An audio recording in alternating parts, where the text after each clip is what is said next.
Good evening, everybody, and I'd like to welcome you and, welcome everybody to the first council budget meeting for Wednesday, September the 22nd. We'll call the meeting to order, and we'll begin with O Canada.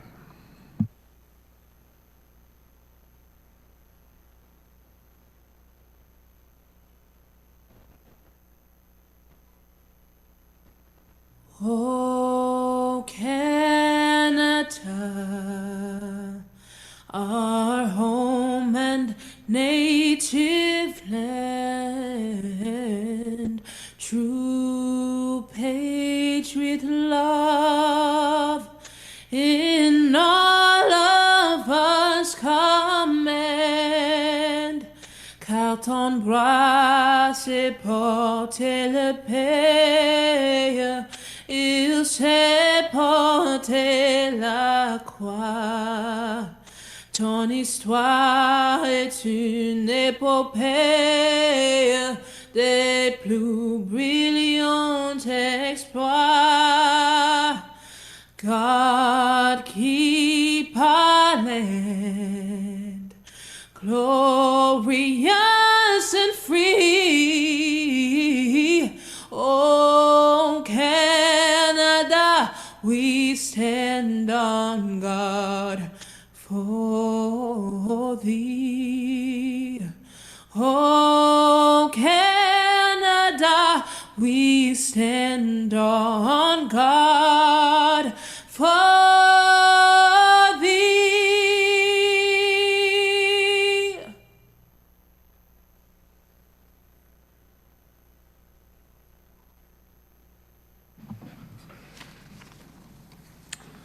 And we'll begin with our land acknowledgement. We begin our meeting today by taking time to acknowledge that the land on which we live and gather is the traditional territory of the Haudenosaunee and the Anishinaabe peoples, many of whom continue to live and work here today. Over the last several months, we as a community have tried to come to grips with the genocide that was perpetrated on the peoples that are Indigenous to Canada by our federal government. While these lands are covered by multiple treaties between the Crown and those nations, those treaties have long been violated, if not completely ignored. These territories where we live and work are covered by the Dish and with One Spoon Wampum Agreement. This was a treaty originally agreed to by the Haudenosaunee, Anishinaabe, and Mississauga peoples, and European settlers were brought into the agreement through the Treaty of Niagara. The purpose of the Dish with One Spoon Wampum Agreement is to ensure that we all recognize the fact that we all have a responsibility to ensure the Dish, the territories on which we live and work, is never emptied, and that we take care of this land and its inhabitants in a way that ensures its future sustainability. And we'll begin this evening with the chair's report. My report is very short. We have once again moved back to all of council working through the budget process. I'd like to acknowledge the councillors who are here this evening as we work through the first of what will be several months of budget committee meetings. Our agenda is a little bit lighter this evening as compared to what it can look like as we get into the thick of the budget process, but there are a number of important reports on deck tonight, and so I look forward to robust discussion, and we can start the annual budget process on a positive note, I believe. So with that, I will look to the adoption of the agenda. Are there any amendments to the agenda this evening? All right, seeing no hands, I will look to the clerk.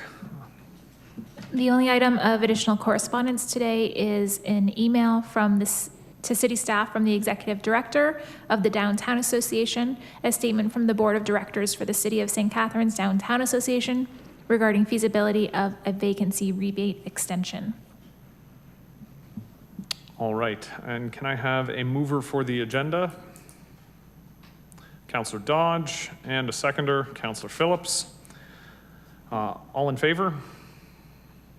Opposed? Seeing none, that is carried. Adoption of the minutes. There are no minutes to approve. Declarations of interest. Are there any declarations of pecuniary interest this evening? All right, seeing none, just as a reminder, councillors are required to submit written statements of declarations to the deputy clerk and council coordinator via email. We will move on to the consent reports, and Councillor Porter has requested to pull item number 1 from the correspondence report and refer to staff for a report. in response to the correspondence from Rodman Hall Arts Center, Inc., including the impact of and options for funding. I will look to the clerk. Deputy Clerk. Today's consent agenda includes item 6.1, financial management services, feasibility of vacancy rebate program extension. Item 6.2, financial management services, year-to-date report, 2021 second quarter operating variance and year-end forecast report. Capital project report for second quarter ended June 30th, 2021. And item 6.4, legal and clerk services, council correspondence. All right, so we have a motion that council approve the consent agenda, save and accept those items brought forward for discussion, and that the correspondence from Rodman Hall Arts Center, Inc. be referred to staff for a report on the impact of the request and options for funding. I'm moving the motion to approve the consent agenda. Mayor Sendzik. There's no seconder required for this, so I'll look to the deputy clerk to call the recorded vote. Mayor Sendzik. Yes. Councillor Dodge. Yes. Councillor Garcia. Yes. Councillor Kushner. Yes. Councillor Phillips. Yes. Councillor Porter. Yes. And Councillor Cisco. Yes. And that's carried. Councilor Clerk, I'm here. Oh, Point of welcome order. aboard, Councillor Sorrento. Was that a yes from you? That's a yes, thank you. Thank you.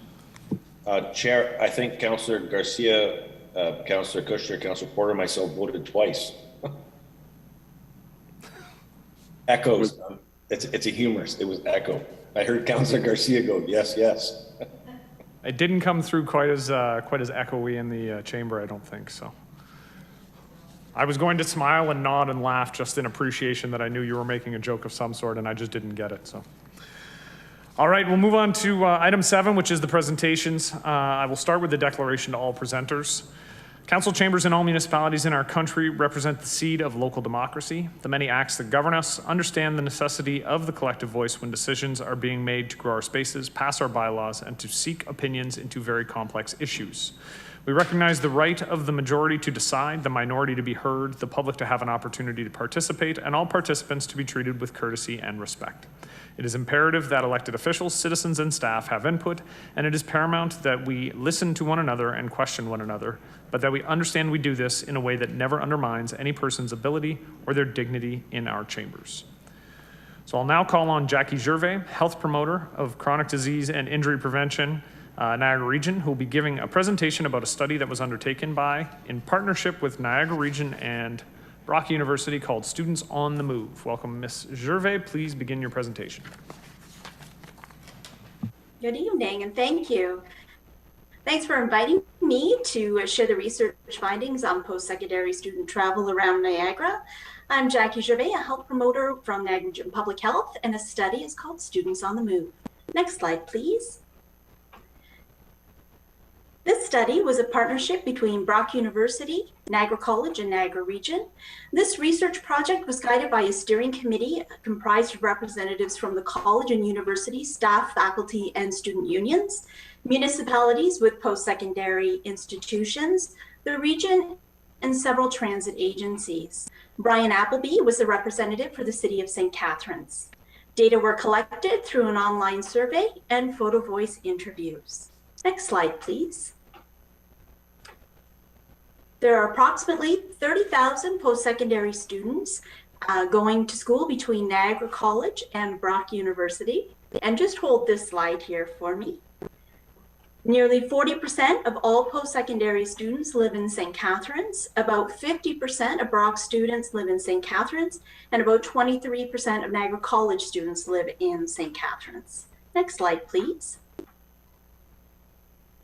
Based on community concerns, the purpose of our study was to understand the impact transportation had on health and well-being of Niagara's post-secondary students. Next slide, please. Today, we are here to share some of the results around walkability and sidewalk concerns. The term walk includes mobility devices, and regardless of the mode of transportation, every journey begins and ends with a walk. Next slide, please.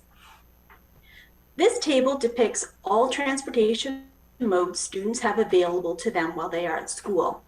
The green table shows the results for all students that participated in the survey, and the white column on the right shows the students living in the city of St. Catharines. As you will see, most students have a bus pass, thus requiring students to walk to transit stops and their final destination. Note, 62% of St. Catharines students do not have access to an automobile. Next slide, please. Many students indicated that they walked to school, so the fact that snow removal concerns were articulated by photo voice participants is no surprise. In the first picture, participant number 14 identified the snowbanks blocked access to the crosswalk. In the second photo, snowbanks made it difficult to cross at an intersection of Church and Academy Streets, but participant 15 also identified that the slight grade on Academy Street became really slippery when the cars had crossed the sidewalk at the driveways, creating icy patches where she had had a fall. And the final photo identified a route that participant number 12 took with his son as he dropped off his toddler at daycare before getting on the bus to school. He worried that he would fall as he carried his heavy son, diaper, and school bag over the icy and choppy sidewalks. For reference, this photo is of Queenston Street between Riordan and Kelvin. Another student identified walking on roadways because it was too hard to trudge through the snow on sidewalks. Students were not only concerned for their own safety, but some students also identified others that they saw struggling, such as the elderly or people walking their pets. These photos illustrate the importance of snow removal to pedestrians and the municipal bylaws stating that the landowner is responsible for snow removal may not be strong enough. Next slide, please. Student travels occurred at all times of the day. Participant number 6 shared a photo of her bus stop at Lakeshore Road. Her 90-minute one-way journey to Niagara College in Welland started at 6:15 a.m. Participant number 2 showed the lighting on Pelham Road as she walked home from the Marilyn I. Walker campus at the end of her day. She noted the dark spaces in between the lights and how that made her feel vulnerable, that what might be lurking somewhere in the dark. Although not necessarily related to any community in particular, students also noted using their cell phones to generate light to be seen, being concerned about not being able to see skunks, coyotes, and other little critters, and unlit pathways or shortcuts into their neighborhood. Next slide, please. Participant 19 wanted to share her concern for people walking along Glendale Avenue, a high-speed roadway. She noted that students often walked along the side of the road or on the roadway in the winter as they headed to school or carried home groceries. She also noted the number of people who walked alongside of the road to get to the canal trail, an asset that she also enjoyed. Participant number 2 noted that her neighborhood had no or few sidewalks, and she was concerned for elementary school children who walked on the roadway or on the grass. Sidewalks are often needed on both sides of the road for safety. Next slide, please. This student identified cigarette butts littering the sidewalk outside the Merchant Ale House. In his words, he found the butt litter to be gross. Other students also identified trash as a concern. Participant 16 spoke about participating in a community garbage pickup called Trash Tag. Participant 13 and 14 spoke about the trash in ditches and elsewhere along their walks. Next slide, please. Pedestrians move slower, see more, and experience the city in a much more intimate way. With improved sidewalk quality through neighborhoods and to destinations, students and others would be able to walk more safely, many reaping health and social benefits. It is also the most equitable mode of transportation, as almost everyone can do it. Next slide, please. Thank you.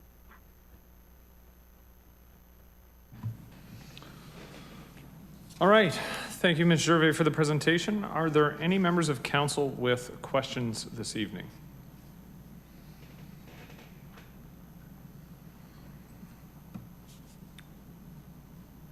All right. Seeing none, thank you, Ms. Gervais, for the presentation again. Can I have a mover to receive the presentation? Mayor Sendzik, and a seconder, Councillor Phillips. And the motion is that council receive the presentation from Jackie Gervais, health promoter, chronic disease and injury prevention, public health, Niagara Region, Students on the Move study. All those in favor? Opposed? That is carried unanimously. All right, moving on to 8 on the agenda and our discussion reports.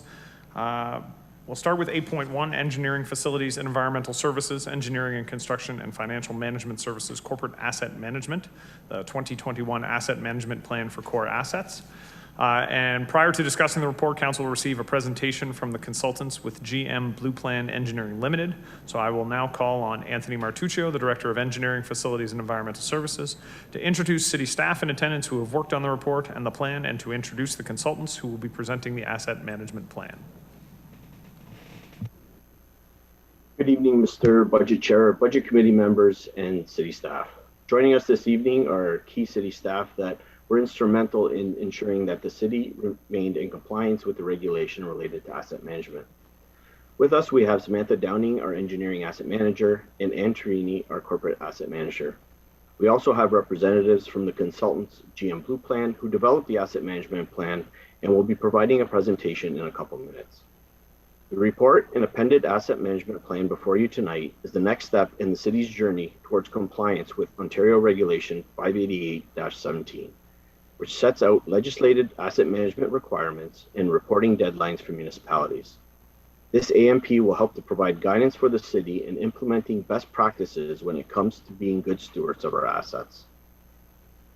Staff appreciate that there was a short review period prior to tonight's meeting, and we wanted to confirm that the date for a council decision is the Monday, October 4th council meeting.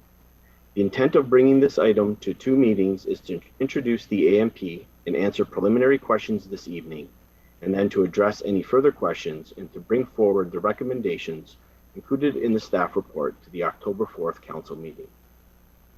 When reviewing the AMP, which is a large document, the executive summary provides a high-level information contained in the balance of the report.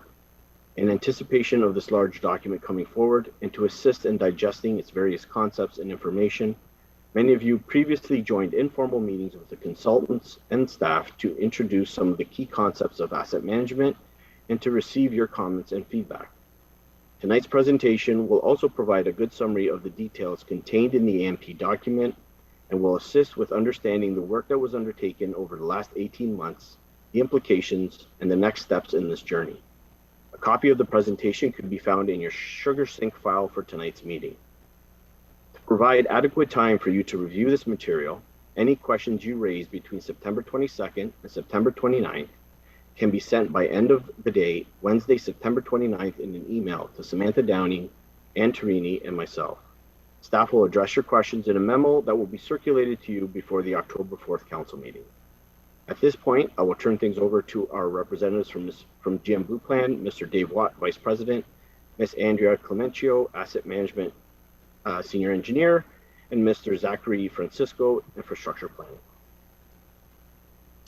Thanks, Anthony. Good evening, Chair, Mayor Semzik, Budget Committee members. Thanks for the opportunity to present today.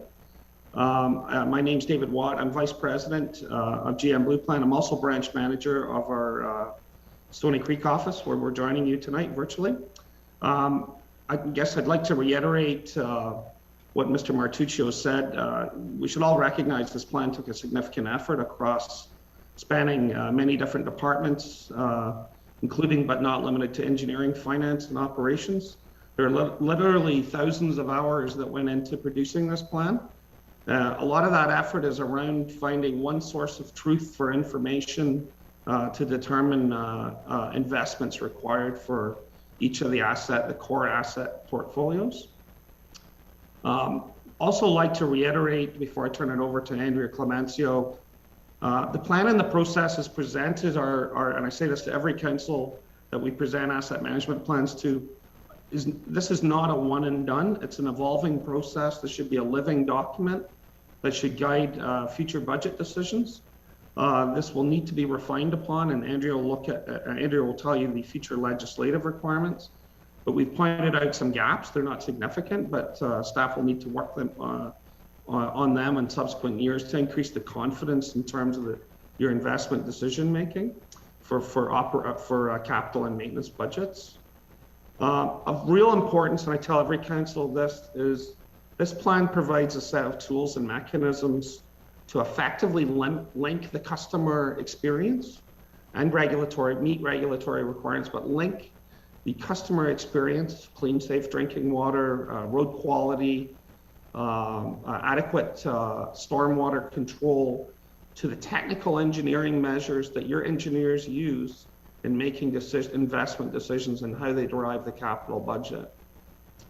And maybe of more importance is your staff are going to come up with a number of key performance indicators.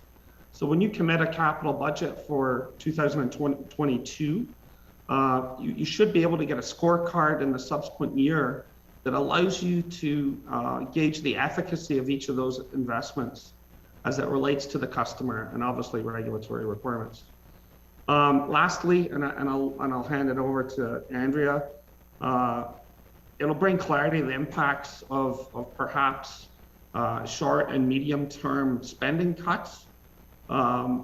We provided a set of decision support tools that allow you to simulate reduction in infrastructure spending, but the impacts of those reductions on the lifespan of the asset, which is in general cases is between 50 and 75 years. So it provides foresight beyond a council term, beyond a 10-year capital forecast on those decisions. So I'm going to pass it over to Andrea, who's going to deliver the balance of the presentation. Good evening, everyone. Thanks so much, David. We can move on to the next slide, please.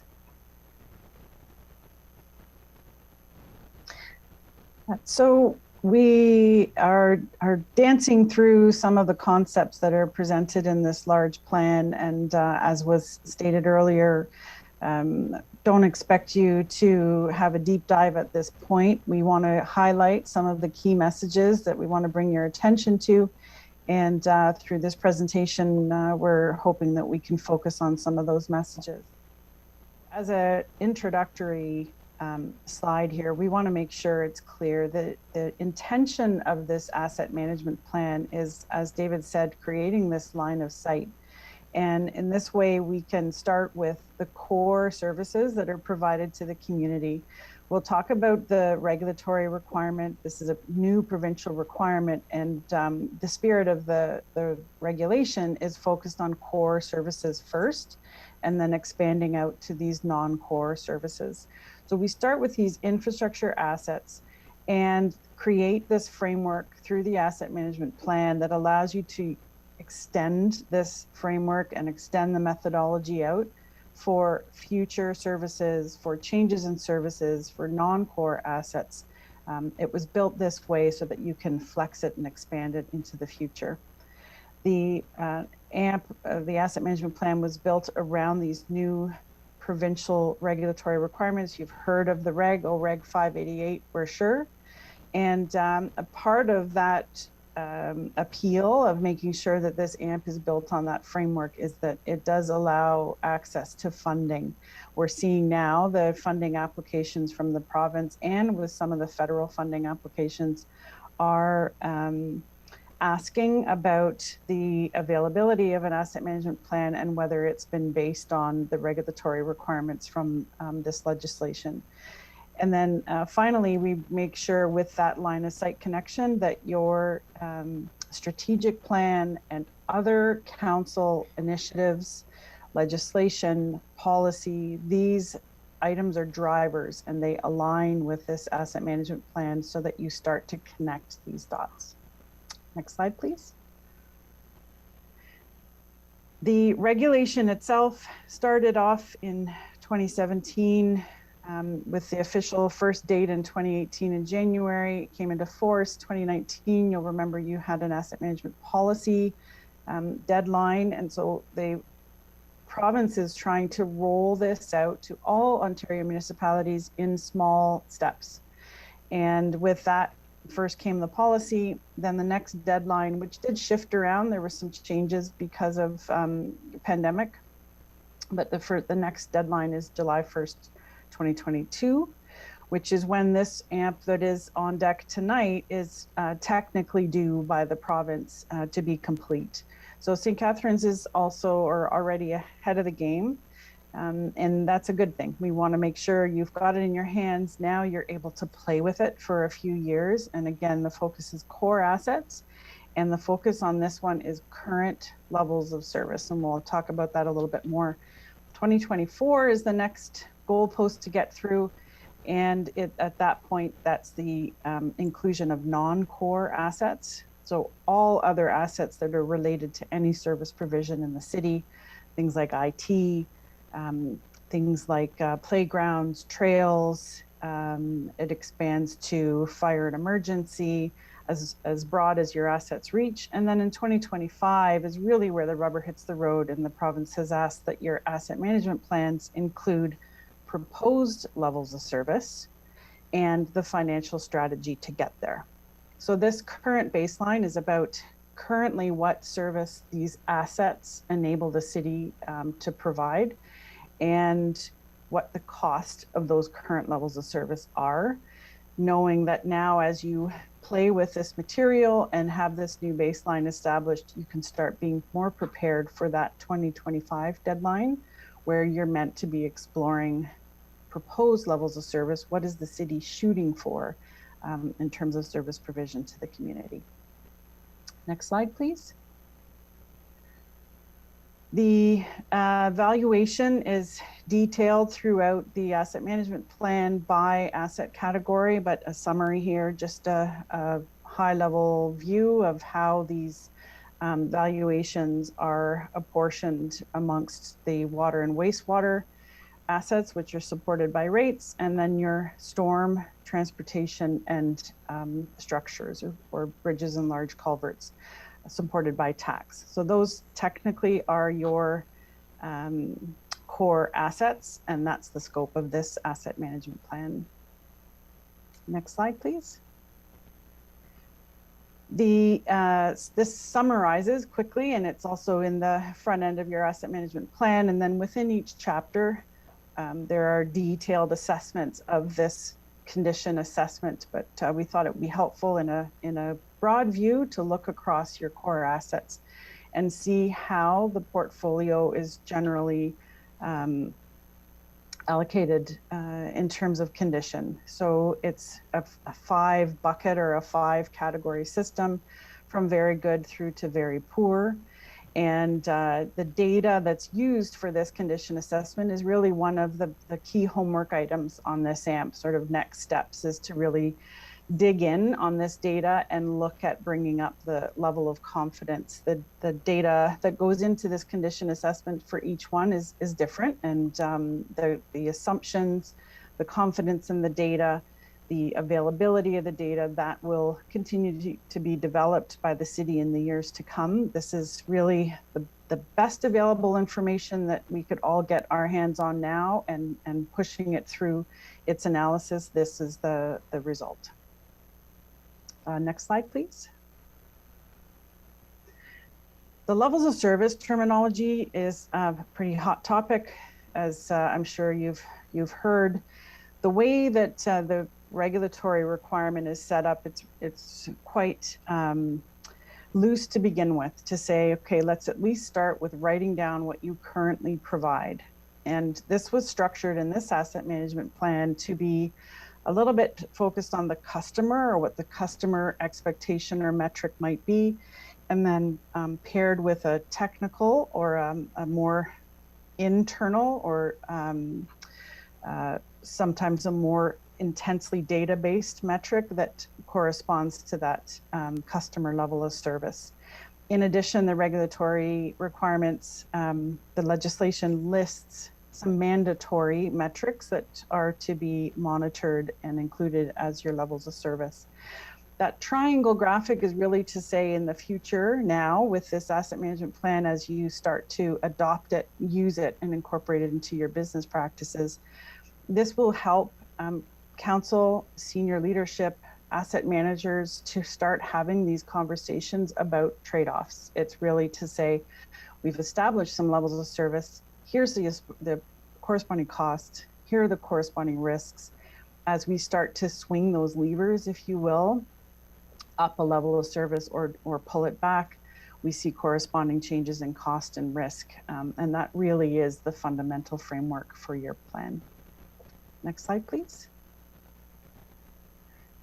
We wanted to make sure it was noted that the climate change considerations will soon be a part of your level of service framework. And we acknowledge that the activity and interest in climate change is noted here to be actually included in the framework of the asset management plan. We want to make sure that it's acknowledged that the city is ahead and actively seeking to make sure that the climate change quantification and incorporation of those risks, levels of service, and costs eventually can get pulled into this asset management plan. Next slide, please. The fundamentals of how costs, levels of service, and risk are quantified are really based on these categories that are presented. These really are reasons that you would touch an asset. These are reasons that you would spend money on an asset related to the service that it's providing. So we focus on the obvious, like renewal, rehabilitation, and replacement. That's really what the shining star is. That's what gets a lot of the attention and capital. But there are also other activities that are regularly going on that include operating expenses that are also considered and included in the asset management plan. Maintenance might have operating and capital considerations. Non-infrastructure solutions are things like demand management, so that you're actually controlling or trying to manage how the assets are used so that you can make sure those assets are reach their service life. Growth or expansion is also considered, as we're all experiencing these large amounts of growth. You're planning for that, and you're planning for that impact on the city and the operating and capital that results. And finally, disposal as well. The costs to dispose of assets, should they be decommissioned or taken offline, are also considered. Next slide, please. So we've put a few summary slides together. These are big, colorful, loaded charts, and we acknowledge that. Not expecting you to be ready to ask questions or deep dive in any of this. We wanted to really talk about some of the key messages of what these charts are saying and give you some time in the next few weeks to go in and see what the messages are. So this first one is really just a summary of your tax-based planned expenditures or expenditure need, if you will. So that would be for your storm, transportation, and structures. And what we're showing here, let's start maybe with the red dotted line, would be your cost to maintain your current level of service. And this cost to maintain your current level of service is made up of the combination of colored bars averaged out over the next 10 years. So the legislation requires a 10-year forecast, and the legislation requires that we start with this assessment of your current level of service cost. And current level of service for this infrastructure is focused mostly on maintaining your condition profile. So if you were to snapshot today all of the portfolio in its current condition, like we had shown in that graph earlier, what is the cost to hold that steady?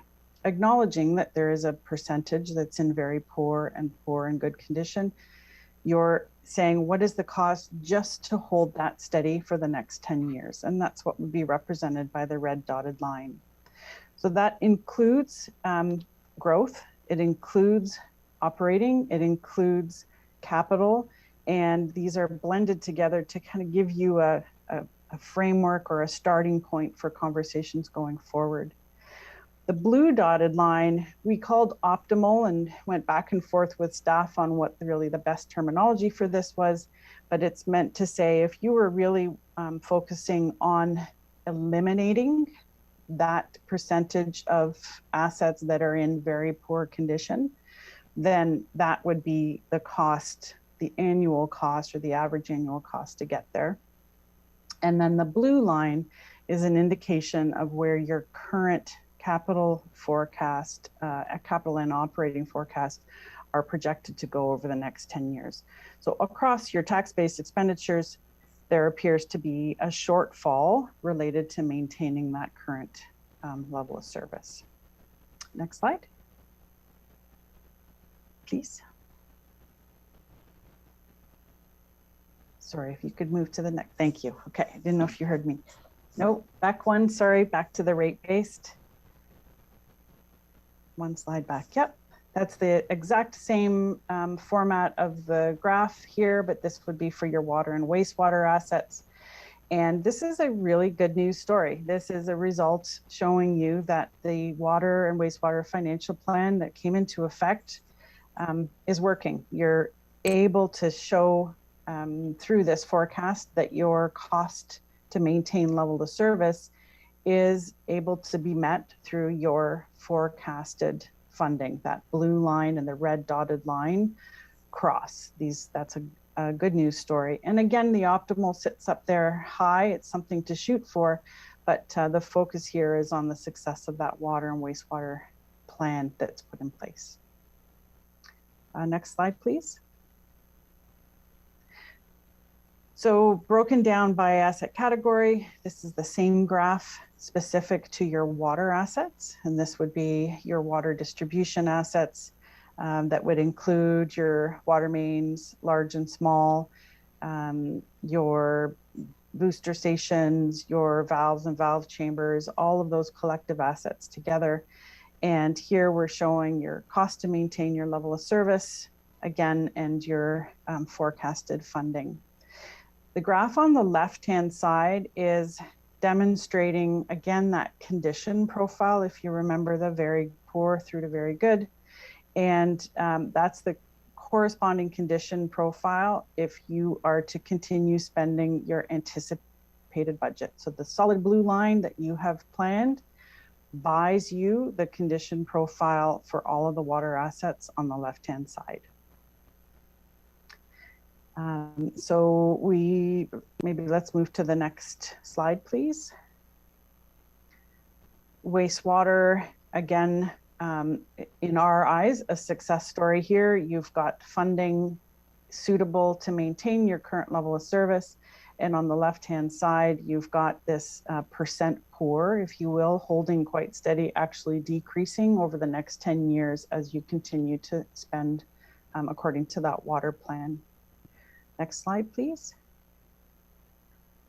Stormwater, similar story, although the percent in good and very good and fair does fluctuate.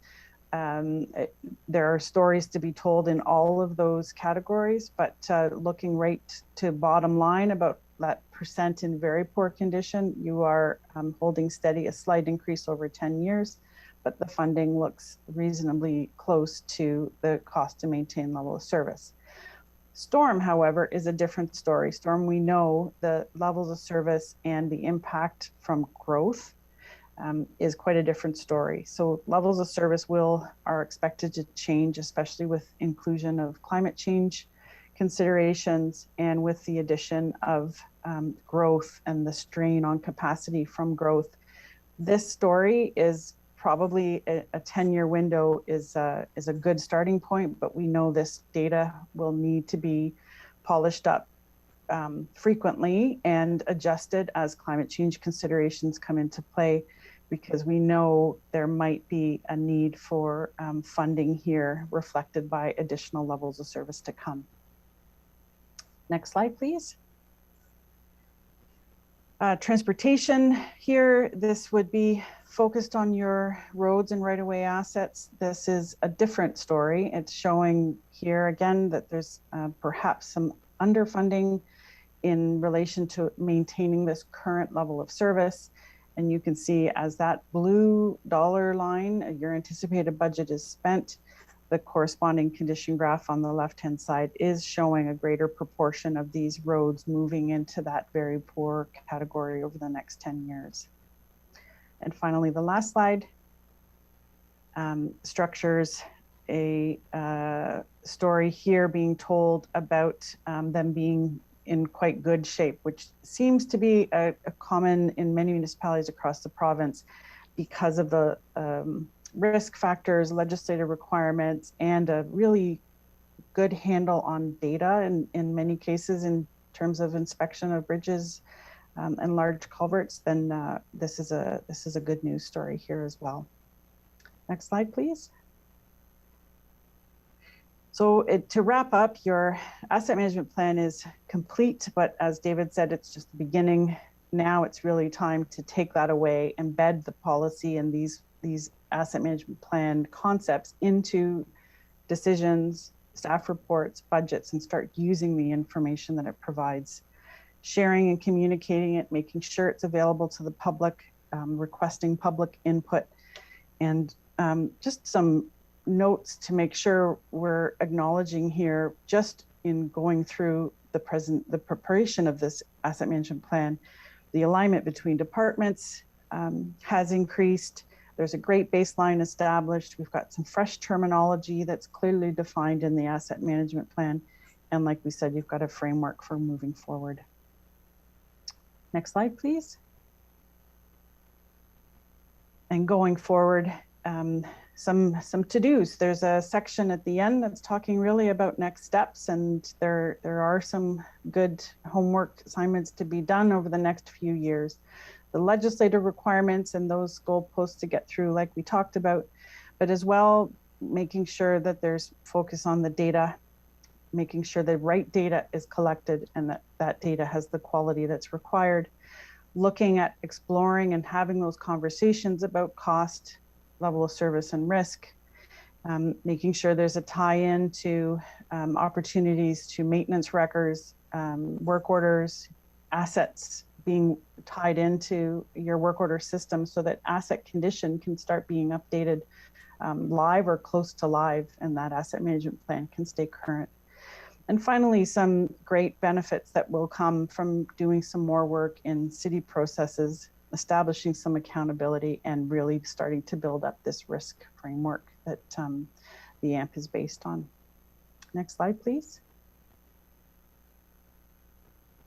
I'll pass it back to David. I thank you for your time. David, are you able to take over?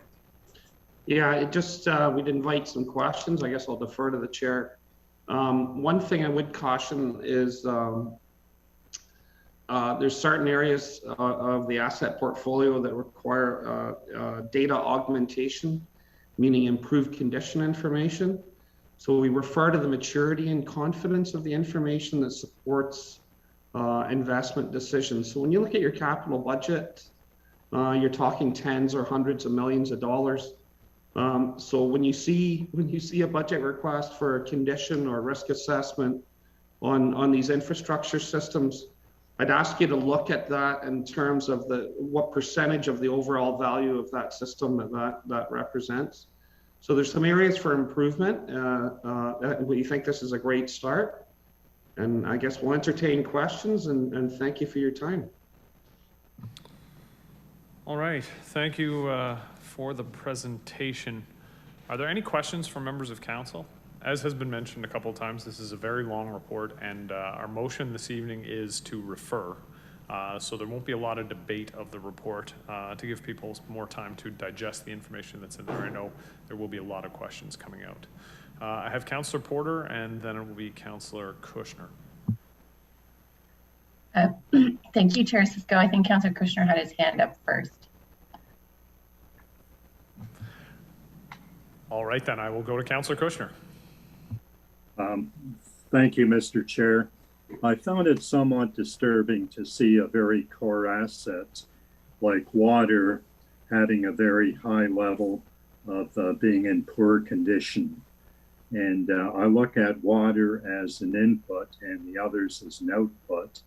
And later I see that we have more expenditures scheduled for water.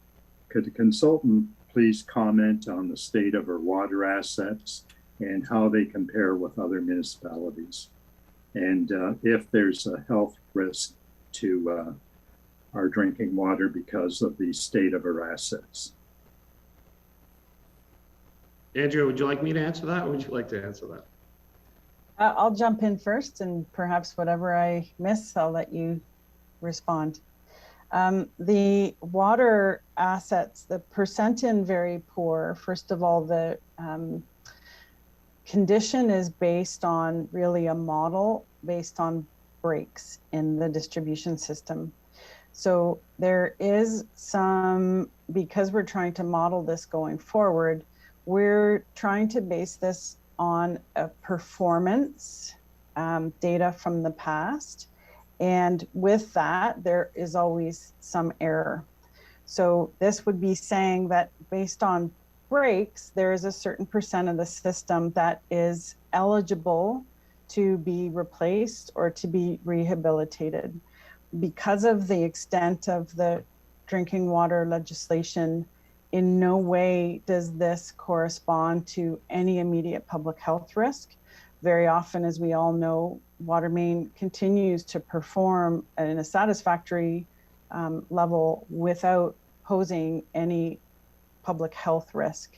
What this does is plans for capital to start to replace or renew this water main, and getting ahead of that risk, and the risk is documented through this asset management plan.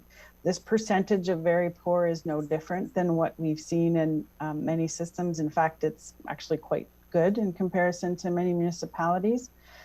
What it does is really lets you set that threshold for when something is becoming or is considered very poor. And at this point, it's a reasonably conservative estimate, and it's allowing you to plan that capital forward. So no need for alarm. Thank you. That's good news. And the second question I have is when you looked at the tax-based expenditures, you had them constant over the years. And is that in real dollars or inflated dollars? I think it was one of your first graphs. We have the expenditures forecasted in today's dollars, and we flatten them out on purpose so that you can see a trend line. The output of these forecasts is not meant to be a direct lift or translation into your capital plan necessarily. It's meant to guide your capital spending. So we give it as a flattened or averaged rate, often as a reinvestment rate, so that you can take it as a means to check in on whether your reinvestment that's planned through capital is lining up with this asset management plan. In reality, it fluctuates as assets move in and out of various conditions based on the spending. So we try to flatten that so that you can get a general trend and use that as a guideline going forward. I might ask Zach, do you have anything to add to that question?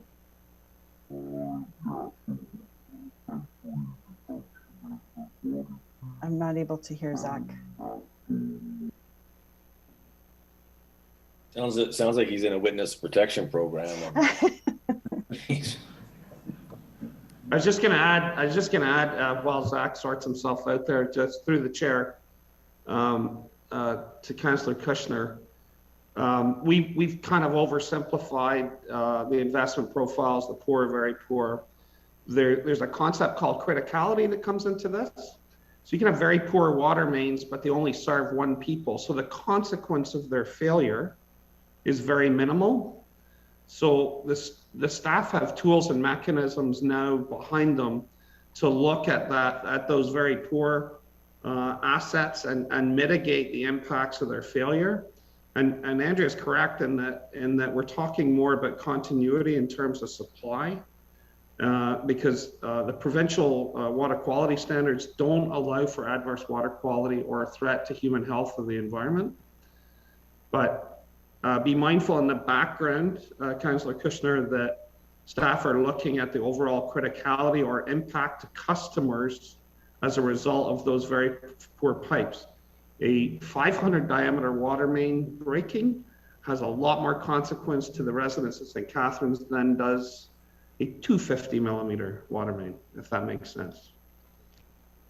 Thank you. And my second question, I really don't understand the logic of flatlining the expenditures, because we know in the past that capital expenditures have had a very inflationary increase. And I would expect that to continue in the future. And therefore, I must say I find the flatlining somewhat unrealistic. Thank you.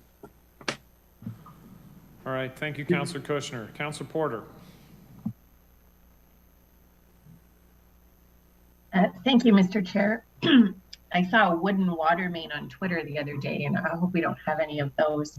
I'm looking forward to phase 3 of the asset management plan, where we continue this process. But as I'm looking at the staff report, I'm not seeing trees and urban forestry and specifically green infrastructure laid out. So is this part of the future plan? I see you improve lands, including parks, playgrounds, and sporting fields. But when I look at the City of London's corporate asset management plan, I think they were able to get their whole thing done already. And they do include urban forestry in their plan, and with service levels, and is that part of the next phase?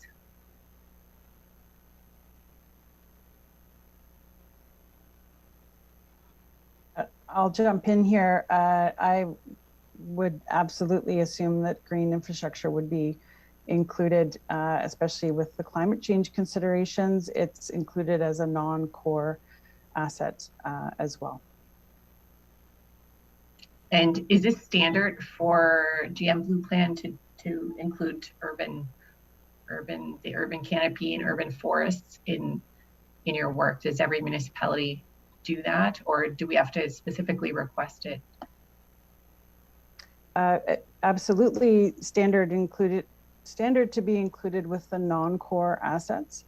Some have opted to bring it forward with core. Some have opted, like City of London, we helped with theirs because they wanted to do all assets at once, as they have a 4-year budget cycle. That was really why they attacked it all at once, but absolutely they are included in non-core assets for sure. Thanks very much. All right, thank you, Councillor Porter. Mayor Sendzik. Thank you. I'll just be brief, and I appreciate Councillor Kushner bringing up the water piece. One of the pieces missing here, and I think I can ask a question of Director Martuccio. There are no lead pipes for providing water currently in St. Catharines, correct? Sam, maybe you can answer that question. I know that you've gone through the more detailed analysis of our infrastructure recently, so I don't believe we have lead pipes. We do have lead services. I do know that, but I don't believe we have any lead water mains. Through you, Chair. Yes, our inventory does not show any lead mains, but there are some information on services. Services is one of the things that we do not have a lot of information on. So as we find them, we do document them and we let homeowners know. And we do have a lead service program. But we have not found any lead water mains themselves, just the services. And as we find them, we replace them. So I bring that up because I sit on the Great Lakes St. Lawrence Cities Initiative board, and the American mayors on this, they're still dealing with significant lead piping throughout their system. And so, as Councillor Kushner addressed, while this is a forward-thinking document, the people of our community must be made very aware that there's been significant infrastructure invested to take the lead out of the pipes. And that's when you want to talk about water quality, you want to talk about putting poison into the system. That was a big undertaking, and that's well before my time. I think Councillor Kushner, he would have been the only one on council still that would have been dealing with lead pipes. But that's nowhere captured in here. And I'm not saying that it needs to be a large piece, but I think the public needs to be made aware that, if we still had lead pipes in the system, when it comes to asset management, that's what it looks like. It looks like taking very critical action on things that are having a direct impact on the quality of water. So I bring that up as an example of past investments that have been made into the water system to improve the water quality and protect our residents. And then when it comes to the water mains, and I think you're starting to touch on it, Andrea, but when it comes to the water mains, I think also showing in the graph that in one of the previous years of significant water breaks, we had a frost line that went down to, I think, almost 6 feet. It was about 5.5 feet, and that's going back only about 4 years ago.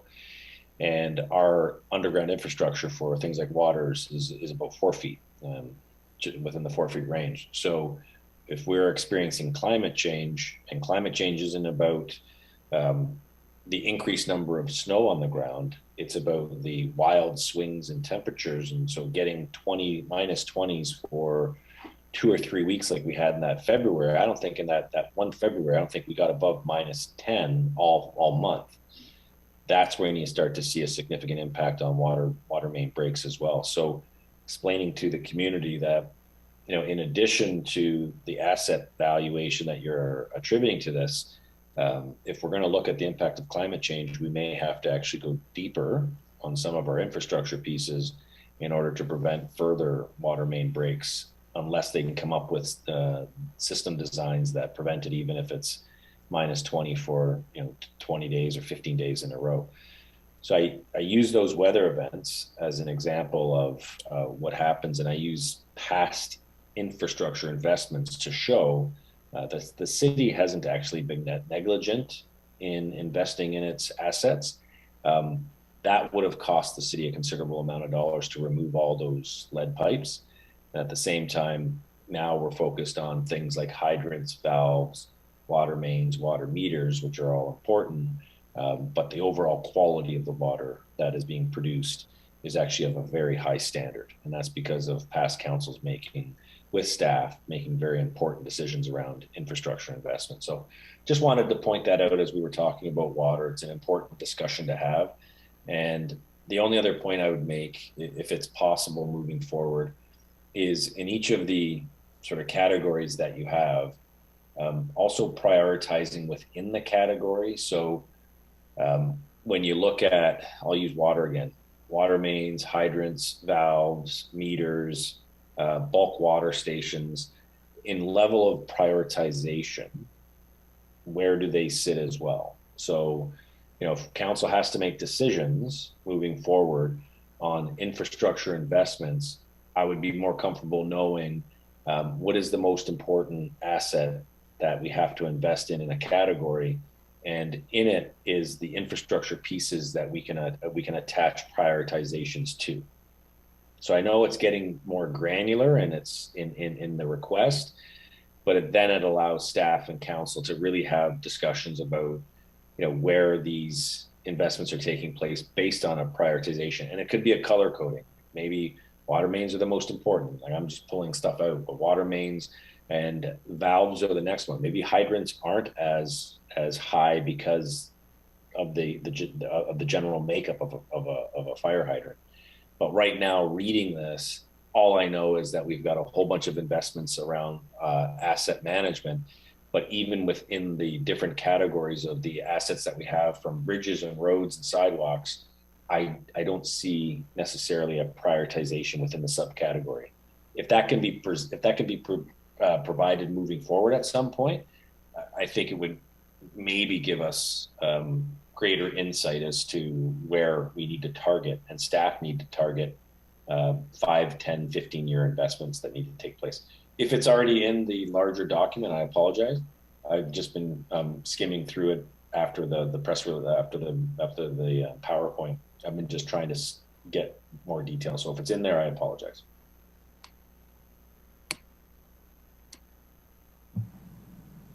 All right, thank you, Mr. Mayor. Councillor Garcia. Thank you, Mr. Chair. Through you, number one, I wanted to thank the consultant for a very thorough and good presentation. The graphics were excellent, and I particularly like your graphic depicting the globe with climate change. That is enough to scare people for sure. I have a general question, perhaps to Director Martuscio. When I listened to your presentation of the consultant, I get the feeling that we seem to be, in terms of our assets, in generally good shape, and that our funding plans seem to be sufficient and acceptable. Yet we're constantly being told that we have this massive infrastructure deficit that we can't keep up with. So I wanted to reconcile those two as to whether I'm missing something here. Through you, Mr. Budget Chair, maybe I'll start, and then if Samantha or a consultant wants to add, they can do that. So the asset management plan that's before you tonight is a snapshot of the level of service that our assets are providing today. So it's the condition in which our assets are today and the dollar value required in order to maintain them in that condition. So when we talk about underfunding our assets, I think what we're seeing is that our financial plan for our water wastewater is doing what was intended in maintaining our assets in the condition that they are today. However, when in 2025, when we have to go to improved levels of service, and that's going to be a discussion that we have with council and with the public, that chart might change. With regards to stormwater, transportation, and bridges, those assets are being underfunded. So their condition is going to continue to deteriorate at our current funding levels, and that's what our asset management plan is showing.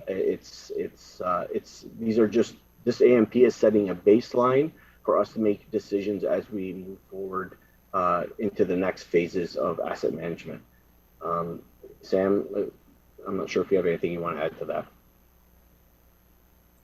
that. Through you, Chair. The other thing is that when we look at our infrastructure deficit, we're usually looking at replacing all of our very poor assets. So the infrastructure deficit is actually that higher dashed line. When we've been reporting before, that would be what we would have been looking at, replacing everything that was in very poor condition. Thank you for that. All right, thank you, Councilor Garcia. Are there any other questions or comments from council? All right, seeing none, can I have a mover to receive the presentation? Councilor Dodge, and a seconder. I'll go with Councilor Porter. So just a motion, the council receive the presentation from David Watt, Andrea Clemencio, and Zachary Francisco from GM Blue Plan Engineering Limited regarding the 2021 Asset Management Plan for core assets. All those in favor? Opposed? That's carried unanimously. Thank you very much for the presentation. So we move now to the staff recommendation that report EFES/FMS-146-2021 regarding the 2021 Asset Management Plan be referred to City Council for consideration of the staff recommendations at the council meeting of October 4th, 2021. And I am reading it just because I want everybody to be aware this is a referral motion, so we're not debating anything tonight. The debate will come at another time. I need a mover and a seconder for that motion, and I'll go with Councilor Dodge and Councilor Phillips as all of the other people just disappeared from my screen. So they're the two I can see, and I know that they're happy to move this motion. The chair. Yes, Mr. Mayor. It's in terms of, and this, I love my echo. It's a great echo. Just looking at it's a question to staff. How do we educate? Is there a public component to this where, I don't know if it's engage STC, and so before we get this to council and council has a discussion, can we start talking at some point about the communication side to the broader public and what that looks like? Because, we've got really smart people here on this budget meeting, and it's still complicated, right? Like, it's still hard to understand. And I think the public needs to become more aware of this kind of reporting in a very simple way in order to get the public to understand the challenges that we're facing. And I couldn't give them a I couldn't give them the GM Blue Plan report because it's too complicated. And just wondering, Chair, if staff, before we vote on this, if staff can just speak very briefly to what's the intention of educating the public moving forward. I will look to Mr. Martuccio. To you, Mr. Budget Chair, I will start and Sam can add to this. The next steps with regards to the asset management plan is education and communication, not only within the city and other departments, but also with the community, and engaging them in identifying, what the levels of service they are expecting from the city, and educating them on where we sit with regards to the condition of our assets. It's actually part of the work plan related to meeting the various phases related to the reg. Communication is part of our work plan in advancing our asset management plan.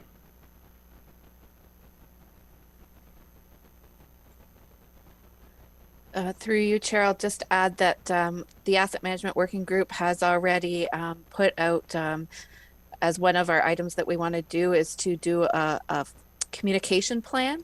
And we have been working with communication and looking at some other people, municipalities, how they have engaged the public. So this is sort of the beginning stages.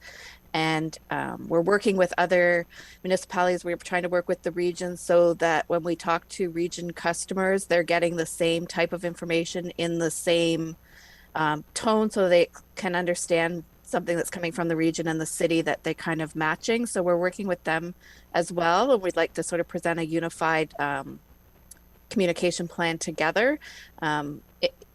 Ahead of that, we will put this out on our website, and we have been starting to look at other people's websites to see what kind of things we can put on there right away to kind of give them some information on asset management. But we definitely will want to do a lot of public engagement as we go forward with asset management. Thank you, Chair. All right, thank you, Mr. Mayor. Councillor Kushner? Yeah, thank you, Mr. Chair. What staff has done in the past has been, in my opinion, excellent. They presented their assets in terms of a deficiency gap. And with that deficiency gap presentation, the public is very able to understand the status of our assets. And I, for one, would appreciate if they continue to talk about the deficiency gaps in our assets. I think it's very revealing and very informative. Thank you. All right, thank you, Councillor Kushner. So I'm going to ask if I can have a mover and a seconder for the staff recommendation regarding the referral.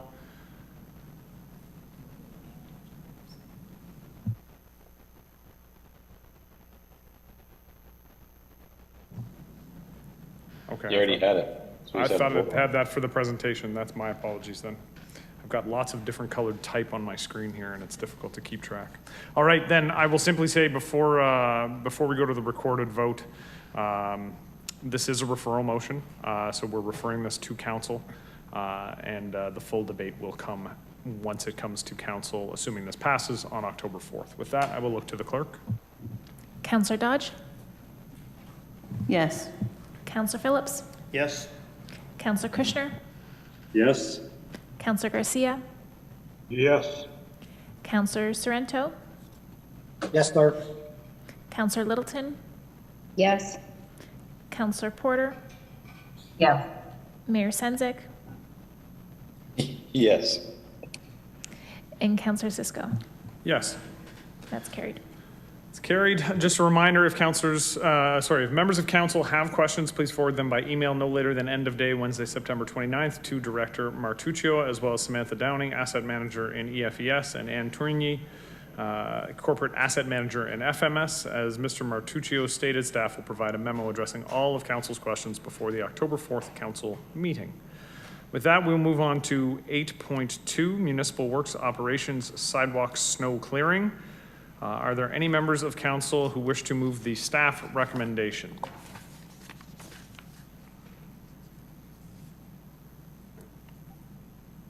Councillor Phillips and Councillor Sorrento is our seconder. So the staff recommendation is up on the screen there, that the report MWB022-2021 regarding the costs and issues associated with sidewalk winter maintenance be received for information purposes. And I have some questions already, so I will look to Mayor Sendzik, followed by Councillor Kushner. Thanks, Chair. And just reviewing the report, I want to put I'm going to put a climate lens on this one. And this goes to either the CAO or to Director Martuccio. In terms of our sidewalk complement, where I'd like to see some future discussion is, it's not about, again, the frequency of the snow events. It's the volume that we get in a snow event. And what we've experienced, I believe, in the last couple of years, is you're getting an extreme amount of snow in a short period of time, and it becomes challenging. And is there a way that we can, is there an opportunity to look at a standard? If a certain level of storm occurs, the city will participate in the removing of snow off sidewalks, especially around those areas that are pedestrian driven. We've got two things. We have just want to have a discussion, but it could be a future report. We're trying to build a more pedestrian friendly community, and it's the movability of people walking in our community and people with mobility issues who are using mobility devices in our community.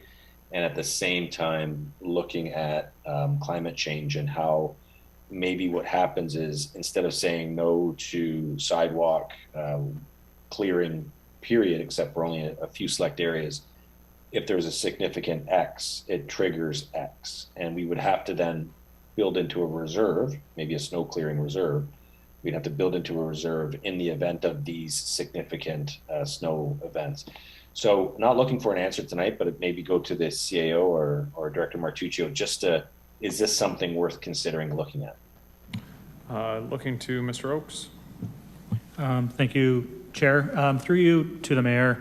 I'll start, maybe throw it over to Mr. Kukalas on it. But yeah, your points are well taken. The transportation master plan spoke to active transportation, and one of the things that we've identified was putting together the active transportation feasibility study, which will help to inform this. The report talks a bit about sort of next steps and what we need to be able to do to address some of these issues going forward, because we do want to be able to provide more opportunity for non-vehicular type of transportation. But maybe I'll throw it over to John just to provide a bit more insight. Thank you. Through you, Mr. Chair. I think the mayor's points are at first, I guess the answer would be yes, we can look at that. And you've characterized the difficulty that we face with this service, regardless of how much or how little we're doing. It is the rapid sort of freeze thaws and then the massive snowfalls that we have to respond to. And they're both very labor and equipment intensive. And so, you need these forces very quickly, not necessarily all the time. And that is the challenge in all this. So it's sort of right sizing that response for your community based on your active transportation needs is really where we need to go, I think. Thank you for the response, because for the public, if we were to do all of the sidewalks, the estimated upfront are we looking at about over $1 million is the estimate? That's correct.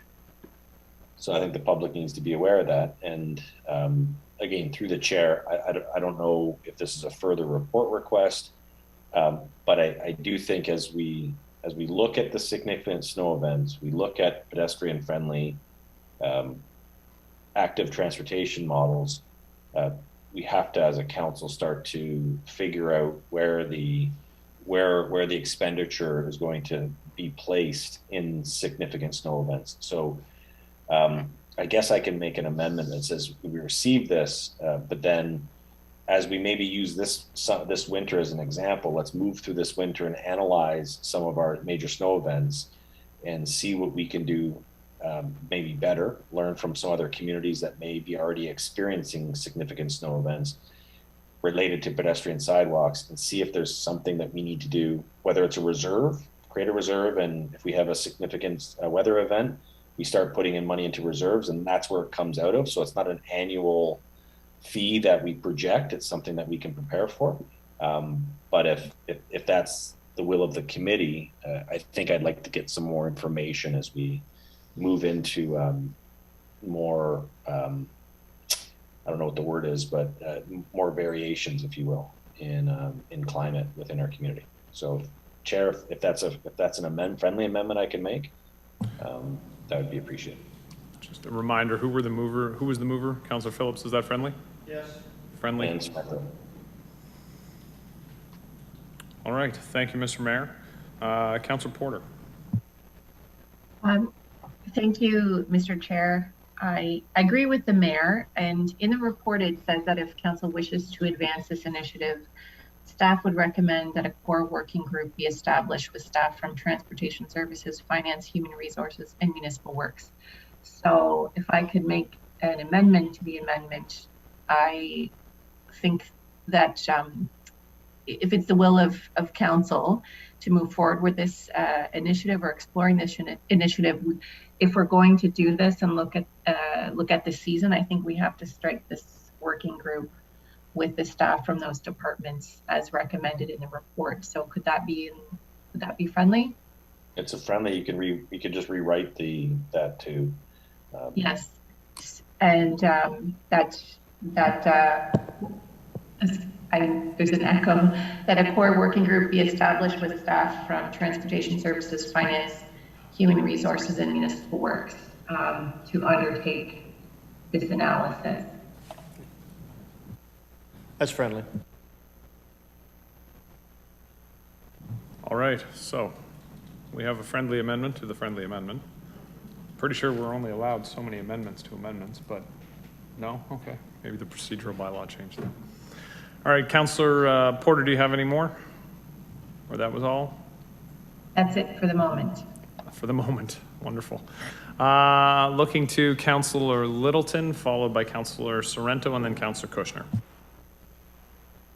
Thank you, Mr. Chair. I just have a quick statement. When I saw the numbers, I thought that was just an incredible number, really, that it would cost that much, considering we don't get a lot of snow here. But I'm pleased to see my colleagues putting these recommendations forward, because it's not general day-to-day snow clearing here in St. Catharines. That's the problem. The problem is when we have the 2 or 3 days where people can't get out of their houses for 2 to 3 days.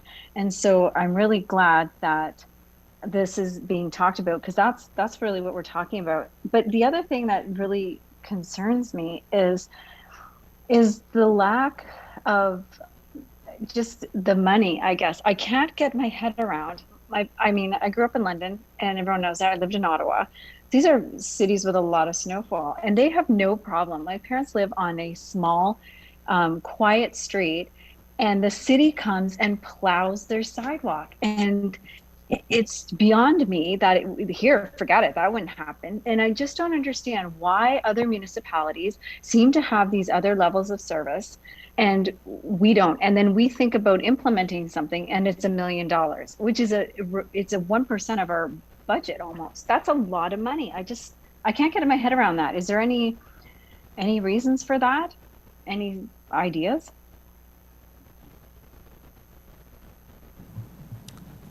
I'm indicating perhaps Mr. Koukalis may be able to take this one.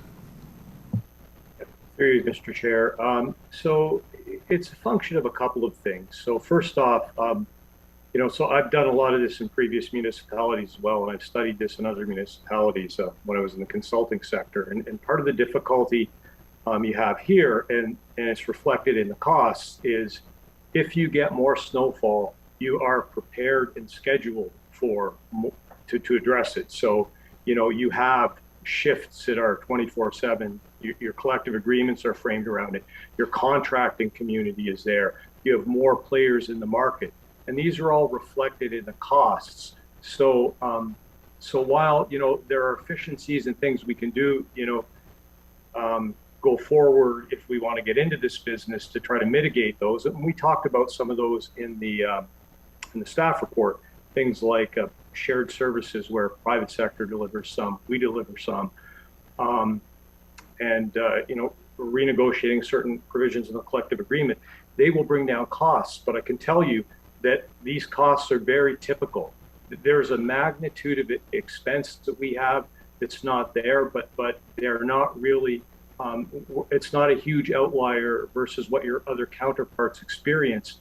The difference is in a lot of the communities, they have more snowfall, so they're taking it off the roads and the sidewalks. And so it becomes part of their background service that they've always done.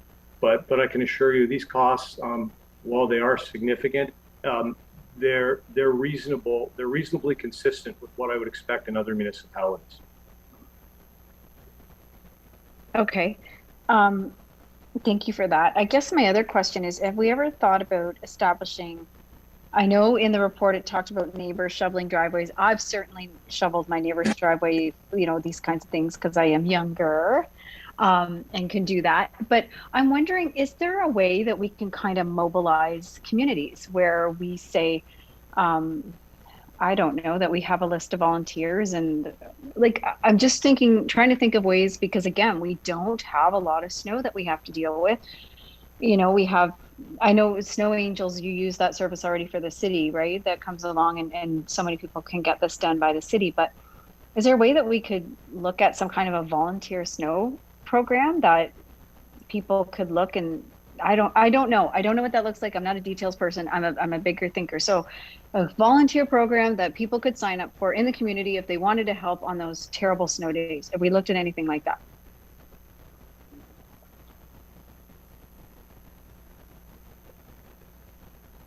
Mr. Oakes. Thank you, Mr. Chair. Through you to the councillor.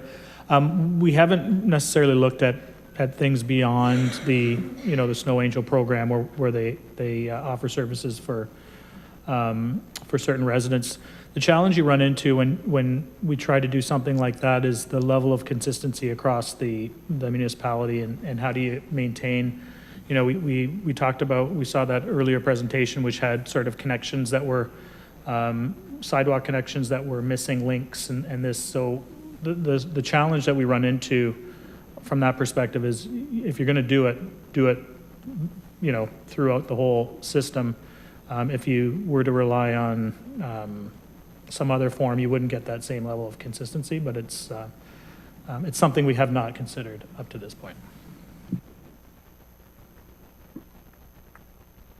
Thank you. Maybe that might be something that we could have something included like that. Again, I'm not a good details person. I don't know how that would work. I'm a doer. So I don't know.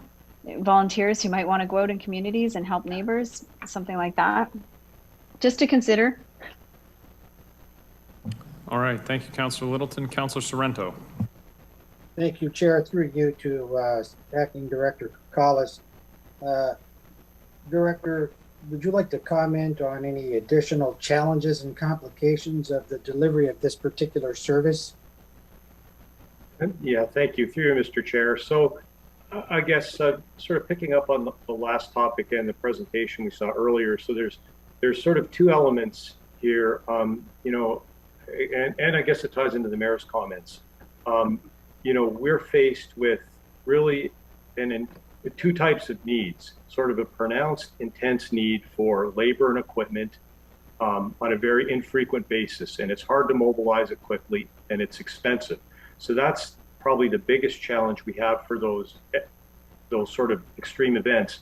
But we also have to juxtapose that against our regulatory requirements. So we also have sort of the risk management. We heard a lot about levels of service earlier.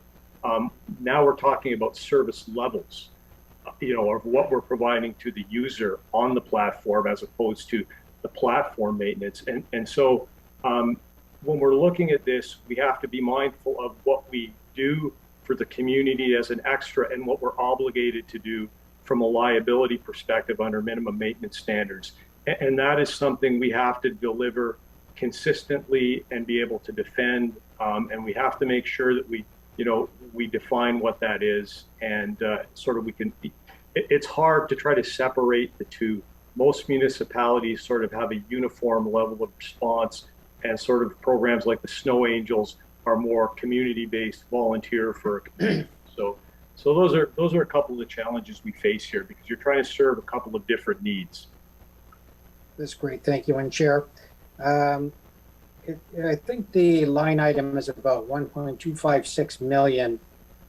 Would it be a fair comment to say, Acting Director, that is just the base cost, and that if it were the will of council to pass this at budget, that there would be even more additional costs to implement this program?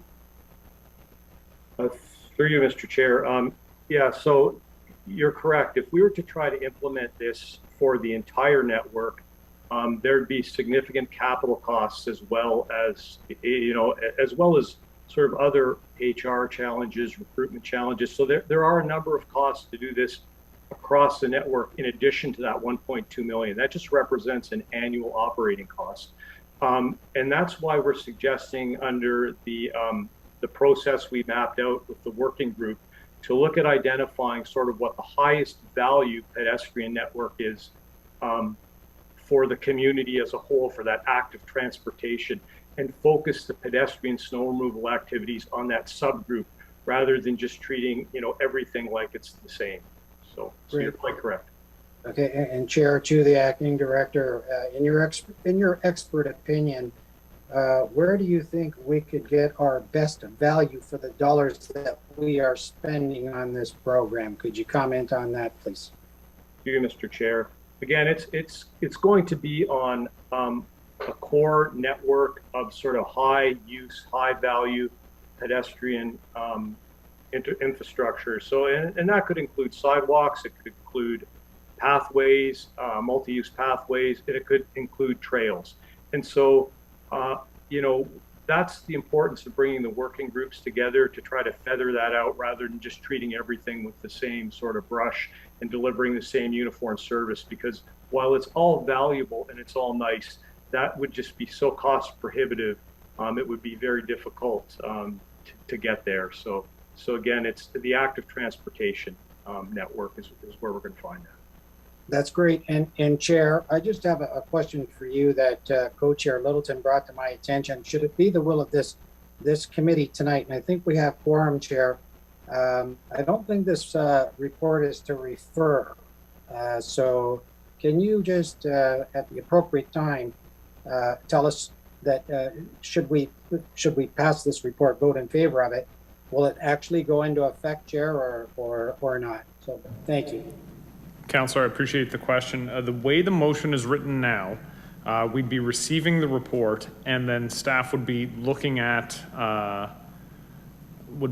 options for other ways to fund. So there would be, and I'll look to Ms. Douglas, but I don't believe there's any financial implications associated with what is on the screen right now. Okay, thank you. Through you, Mr. Chair, no, that's correct. There'd be no financial implications. We would analyze 2021-22 winter season and then bring back a further report after that analysis is complete. All right. And then, all right, looking to see who's got their hands up. I see Councillor Porter.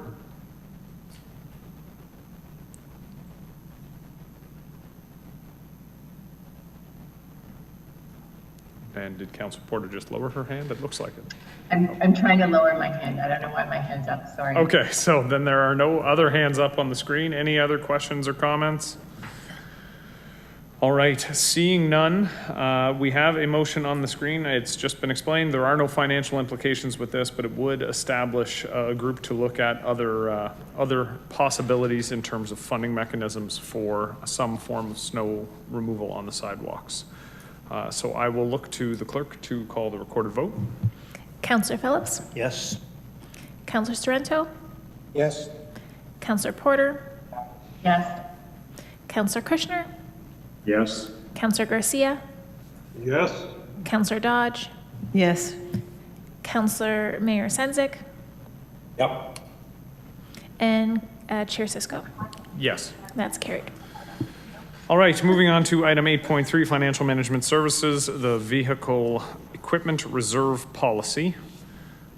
The staff recommendation is on the screen. Do I have a mover for the staff recommendation? Councillor Phillips, and a seconder, Councillor Kushner. All right, so we have the motion on the floor. Any questions, comments, or concerns? Councillor Kushner. None, sorry.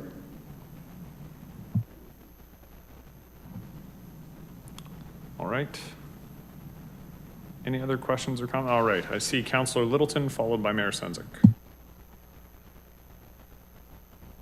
Thank you, Mr. Chair. I'm just wondering about the second part of this, that we approve the annual.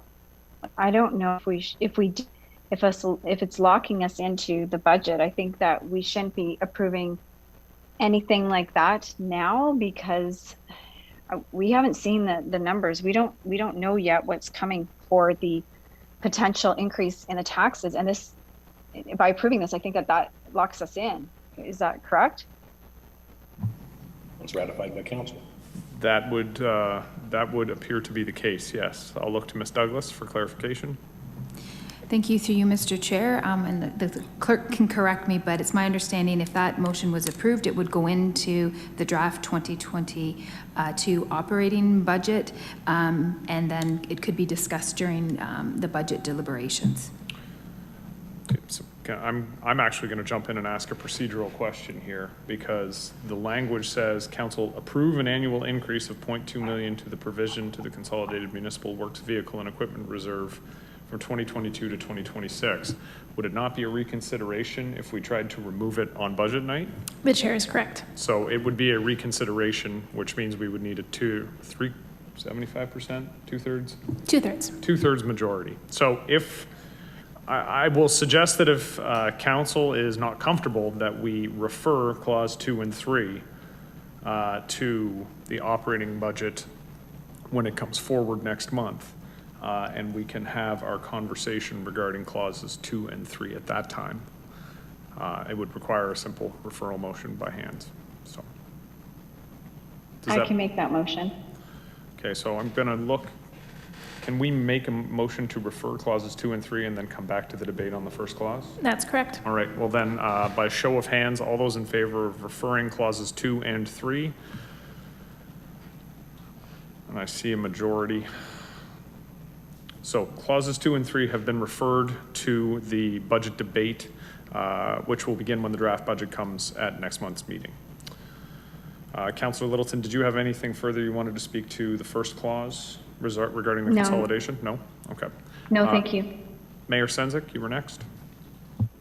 No. All right. Any other questions or comments regarding the first clause about consolidating the vehicle and equipment reserves?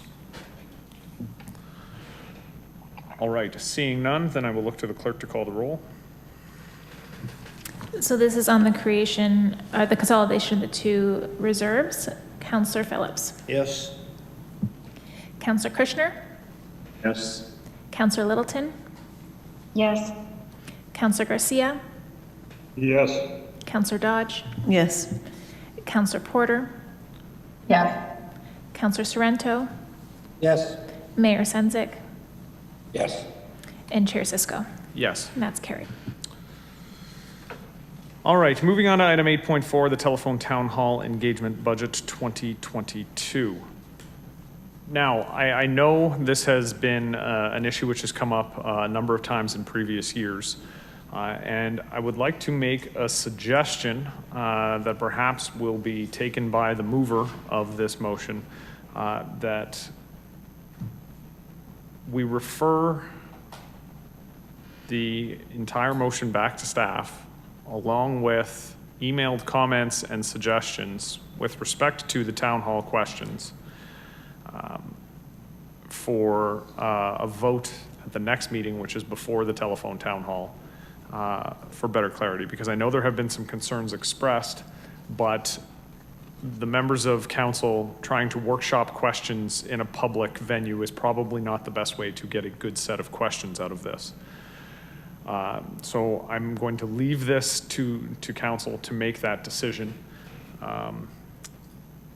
But it would be my suggestion that if we try to workshop this, it is not going to go well, and we're not going to wind up with a good set of questions. So I will leave that up to the council, and I will look to Councillor Kushner and then Councillor Porter. Yes, I would make the recommendation as you suggested, Mr. Chair. Okay. So we have a referral motion. Councillor Porter, I see your hand raised. Is there something in relation to the process that we take place with that referral? No, I was going to say, I was going to just support the referral. That's all. Okay. Thank you. Well then, if there are no questions or comments, the process would simply be that we will refer this back to staff, and I will ask all members of council, those here, and I will reiterate to those not present, any concerns, questions, concepts be forwarded to staff with respect to the poll questions so that staff can come back with greater clarity around those questions. Okay. It's a referral motion, so it's non-debatable. All those in favor? Opposed? Seeing none, that passes unanimously.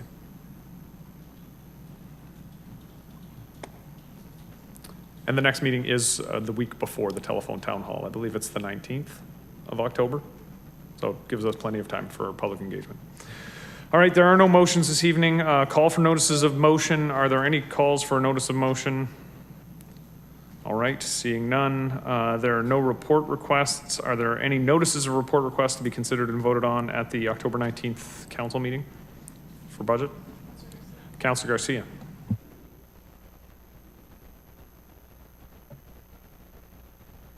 Mute, Councillor. Councillor Garcia, you are muted. My apologies. Through you, Mr. Chair, I would like to request a report from staff on the requirements for flower pots and baskets in Port Lucie ward every year, and particularly 2022 with the Canada Games being held, and what the budget implications are. Okay, so that will come forward at October 19th. Councillor Kushner, you had a report request? Well, the question, Mr. Chair, and this is one that we've dealt with in the past, when we talk about our budget deliberations, we should have in mind what the community can afford in terms of a tax increase. And I gather we have not done that. That would actually be a part of the public engagement. Okay, I'm looking to Ms. Douglas. She has more to add there. Thank you. Through you, Mr. Chair. With regards to the affordability, staff did bring forward a report earlier in the year with regard to budget guidance, and that report was based on inflationary indexes and how it has been in the past 12 months.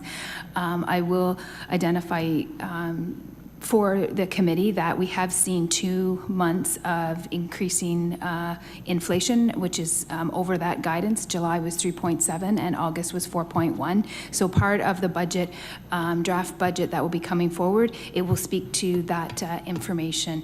And we have used inflation as an affordability index previously for the public. Okay, was that based on the consumer price index or some other index? Through you, Mr. Chair, to the councillor, it was based on the Consumer Price Index as published by Stats Canada. We can recirculate that report for information for the committee. Right. Thank you. Thank you, Councillor Kushner. Councillor Sorrento. Thank you, Chair. I'm just wondering if I can make a friendly amendment to Councillor Garcia's request, and that would be to include all the wards, cost for all the wards, to a maximum of 20 hanging baskets per ward. So this would be additional to, I think Councillor Garcia's request is very specific. So I think maybe we could ask for additional information in that report, the costs associated with expanding that program to all wards. And you said 20 baskets, Councillor Sorrento? No, to a maximum, Chair. Yeah, that'll give staff a solid number to work with. So. Okay, I just want to make sure that you both get the information back that you're looking for, and it's not, it's clearly separated so that we understand the difference between the two. Thank you. Okay.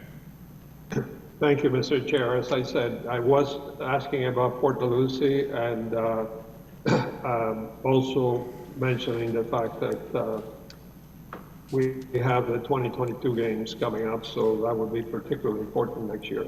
Indeed. Councillor, oh, sorry, Councillor Sorrento, you had more? Yeah, so then does that mean that we have to vote on this separately then?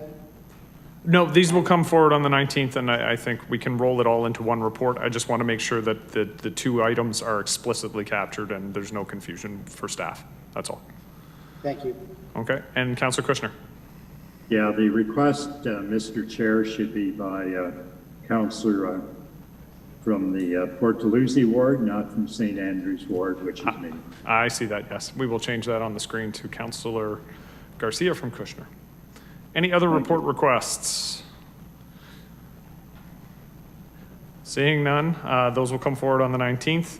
There is no closed session. There is no motion arising from the closed session. But before we adjourn this meeting, I wanted to remind everybody of the date of the next council meeting for budget specifically, which is Tuesday, October 19th. At that time, we will receive the draft 2022 operating and capital budgets. Those will be presented at that time. With that, we have a motion that there being no further items of business, this meeting be adjourned. I need a motion from Councillor Phillips and Dodge because they joined me here in the chamber. All those in favor? Carried. Have a wonderful evening all. Ciao, ciao. Nighty night, folks. Likewise.